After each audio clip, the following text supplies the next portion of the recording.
Kozhikode medical കോളേജിൽ യുവതി ചികിത്സാ പിഴവിനെ തുടർന്ന് മരിച്ചെന്ന് പരാതി. പേരാമ്പ്ര കൂത്താളി സ്വദേശിനി രജനിയാണ് മരിച്ചത്.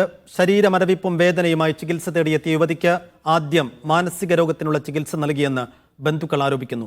പേരാമ്പ്ര പോലീസ് അസ്വാഭാവിക മരണത്തിന് കേസെടുത്തു. രോഗാവസ്ഥ തിരിച്ചറിയാതെ ആദ്യഘട്ടത്തിൽ ചികിത്സ മാറി നൽകിയതാണ് നില വഷളാകാൻ കാരണമെന്നാണ് കുടുംബത്തിന്റെ ആരോപണം. ഇന്ന് പുലർച്ചെയാണ് പേരാമ്പ്ര സ്വദേശിനി രജനി മരിച്ചത്.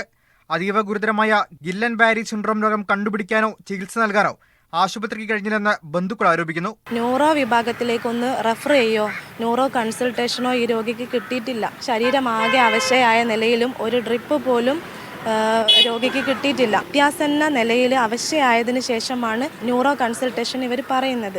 നവംബർ 4-നാണ് രജനി കാഷ്വാലിറ്റിയിൽ ചികിത്സ തേടുന്നത്. മെഡിക്കൽ കോളേജ് അധികൃതർക്ക് പരാതി നൽകിയിട്ടും മറുപടിയൊന്നും ലഭിച്ചില്ലെന്ന് ബന്ധുക്കൾ. സൂപ്രണ്ടിന് പരാതി നൽകിയിട്ട് അതിന് മറുപടിയൊന്നും എനിക്ക് തന്നിട്ടില്ല. എൻക്വയറിക്ക് വിളിച്ചെന്ന് ഞാൻ പോയി കാര്യങ്ങൾ പിന്നെ അതിനെപ്പറ്റി ഒന്നും എനിക്കൊന്നും പറഞ്ഞില്ല. സംഭവത്തിൽ പേരാമ്പ്ര പോലീസ് അസ്വാഭാവിക മരണത്തിന് കേസെടുത്തിട്ടുണ്ട്. മനുഷ്യാവകാശ കമ്മീഷനും പരാതി നൽകാനൊരുങ്ങുകയാണ് ബന്ധുക്കൾ. പോസ്റ്റ്മോർട്ടം നടപടിക്ക് ശേഷം മൃതദേഹം ബന്ധുക്കൾക്ക് വിട്ടു നൽകും.